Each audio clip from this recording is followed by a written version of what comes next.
Two-headed right, two heads are better than one-headed right. Two heads are better than one-headed right. Two heads are better than one-headed right. Two heads are better than one. Welcome back to our channel. My name is Evalyn. My name is Monty. And together we are the Two-Headed Writer. We are a father-daughter writing team from Stillwater, Oklahoma, although I am attending school at the University of Iowa to study English and creative writing, but right now I'm home for Thanksgiving. So, we're filming together in the same space! Sunday we get together on a video phone call to catch each other up on our writing exploits and catch you up on how we're doing with the book we're writing together and our individual writing, and talk about some writing stuff. So, we try to talk about things that might help you out too. So if you're following our journey, you can benefit.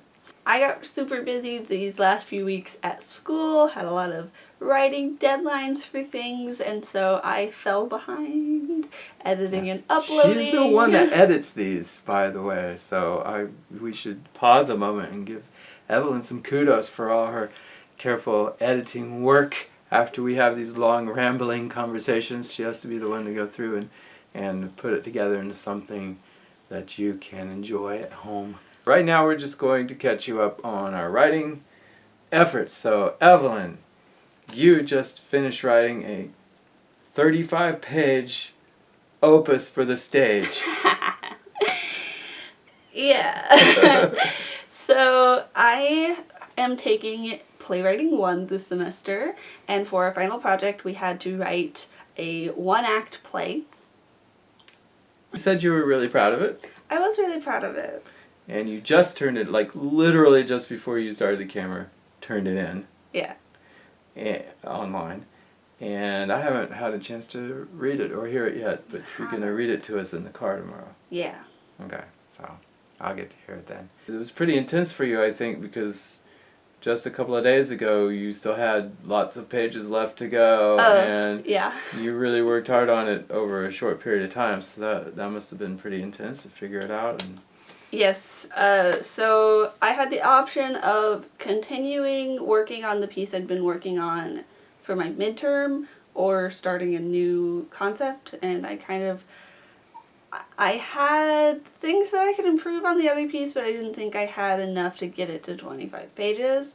So I decided to just start from scratch. I had to watch plays for this class, and I just watched 2 that used narration in some cool ways. So I watched Orlando by Sarah Rule, which is told mostly through narration. There's a chorus, but then like every single character kind of builds on to the narration, and it flows very smoothly into the actual like dialogue between characters. And it was because it was adapted from the Virginia Woolf novel, and so most of the narration was just as if someone was reading the novel, and then when they did break into scenes, that was kind of the new stuff, the interpreted Sarah Rule like additions to it. And then I watched this piece called Bonnets, where the narrator, you never saw the narrator, but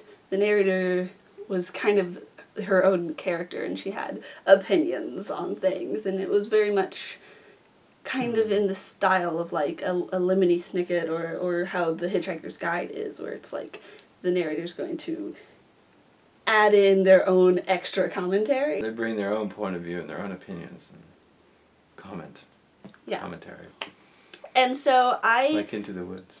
Yes, like Into the Woods. So this is very, I feel, reminiscent of Into the Woods, because when I was thinking about, I was like, oh, that was so cool. I wanted to do something with narration, and then I also wanted to do something with doubling. I'd done a shorter piece earlier this year where I had a mom character, and then I had a mirror character, and they were played by the same person. And I was like, I was supposed to build off of that for this, and I was like, oh, well, what if I did some sort of like fairy tale aspect, because I'd done that piece about the werewolf And I was still thinking about fairy tales, and I was like, that's a very distinct, like, narratorial, is that a word? I don't know. The narration is very distinct in fairy tales. And so I was like, what if I took the mirror and I made it like the magic mirror, and that explains why it's there, and then in the final product there is no magic mirror, like that got scrapped very early on. But I ended up taking these like background characters in fairy tales, the woodcutter from Red Riding Hood, the goose that laid the golden egg, from many things, but famously Jack and the Beanstalk, Bashful the dwarf, and just a random servant who got turned into a fork for 10 years when the beast got cursed from Beauty and the Beast. So, A fork servant. a fork servant. My main character meets them and kind of hears their side of the story. They're not supposed to talk to the narrator, they're not supposed to talk about the narrator, there's like a barrier there, they can't like touch the narrator, they can't. First rule of narrator is don't mention the narrator. Yes, and so she's like, what the heck is up, you guys? Like, you can see the narrator right there, and your stories are so, like, terrible for you guys. Like, shouldn't you have a bone to pick with this guy? And they're like, it's more complicated than that, and so... This is the first I've heard about the concept in the play, in this much detail. And I'm like, I have ideas!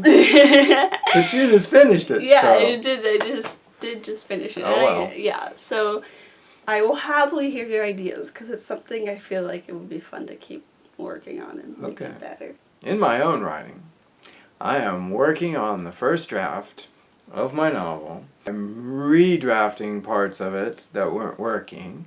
So I redid the beginning, and I have now come to the point where that redone beginning meets up with the ending that I already liked. And right there in the middle, there's a little knot where things don't quite match up the way they should.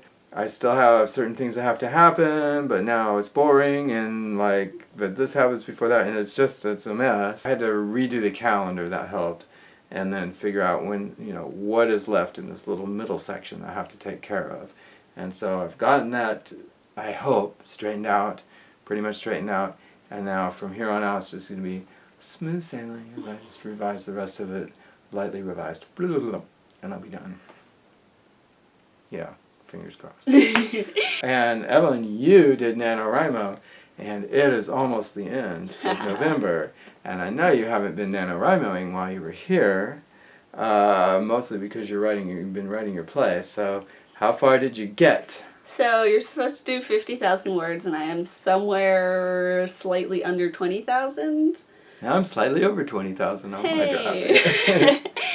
But I do have a portfolio for my Foundations of Creative Writing class to work on, so I don't believe that I'm going to get anywhere close to the 50,000, but doing NaNoWriMo made it a whole lot easier for me to finish that play in a couple days, because I got a lot better at writing a lot really fast.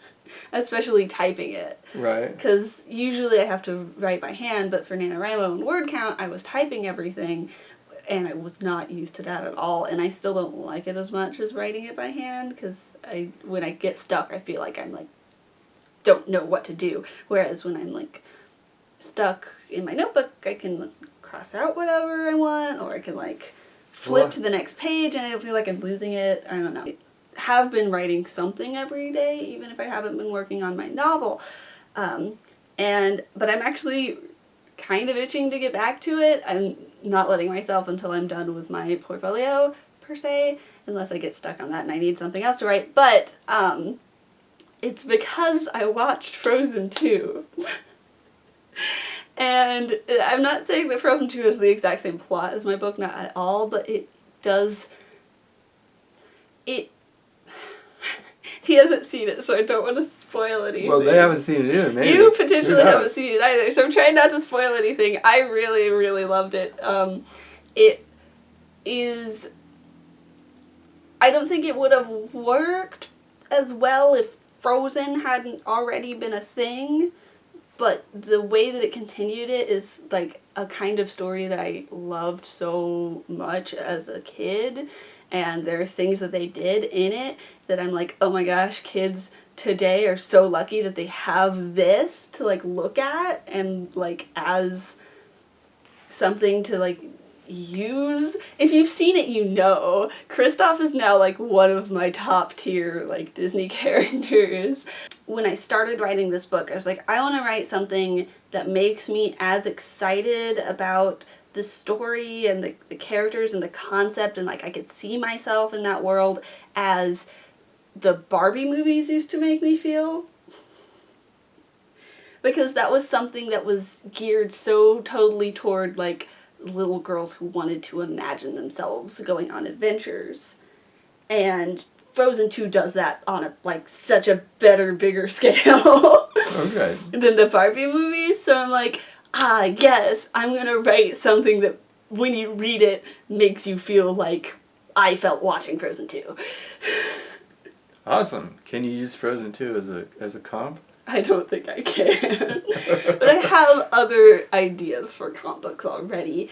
There's a very small like niche of stories that I've read that I absolutely love that I'm trying to like, this book would fit in if you liked these. So like Sorcery of Thorns by Margaret Rogerson, anything that Edie Baker writes. That's the Frog Princess books, or the Wide Awake Princess.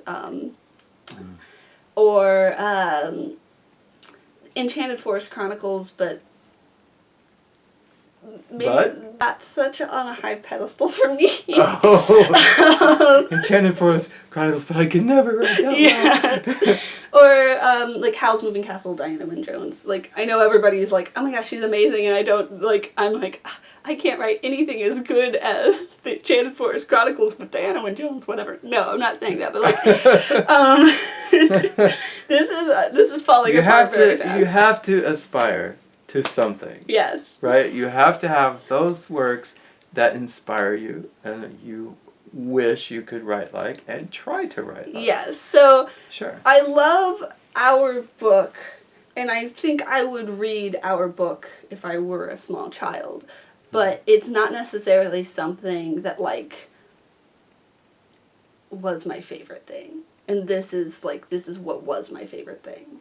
So when they say, like, write the stories that you wanted to read, it's like I'm trying to write one of those stories, but with a character who reflects me better than, and those characters already did reflect. She's queer. That's what I'm trying to say. But I've shown you my pride flag. It's fine. We're writing together. We just had a meeting about it, and we decided a few little things, and I think Evalyn has decided that the first 4 chapters, the way I've revised them, are generally good. Yeah, I like it. Yeah, I think it's our best version so far. I do. I think it works really well. And I think that there are just some, like, small changes, like the bubble thing, that, like, I feel like just make a lot more sense. I'm like, why didn't we think of this a lot earlier? I know. Like, we could, like, every time we revise this, it's so much better than the previous time. So, I mean, looking back, it's like if we look back to the first draft, it would be looking like through the big end of a telescope. Down to this little thing down there. That's so cute. We should do that at some point. It doesn't really work at all. We should do that, though, on this channel. Because What? I still have the printed out version of our first draft. Oh, like read bits of it and then read how and then talk about how that got changed and revised? Yeah. That would be fun. If you would like for us to do that, leave a comment below. Yes. How easy is that? Yeah. Even tweet to us. Tweet. If you're seeing this on Twitter, send a tweet that says, "Hey, that's a good idea. We want to know that," kind of thing. We're excited about where our book is at. We need to still sort of integrate a few of the new ideas and do some more revising throughout. But it's pretty much basically close to almost being ready to possibly query again for the third time. Third time's a charm, right? like we've done it more than we have. This is just so stressful. That's Cameron. Okay. All right. Evelyn's friend is here, so that means we need to go. We'll be back again with another video next week, but until then, remember, Two heads are better than one.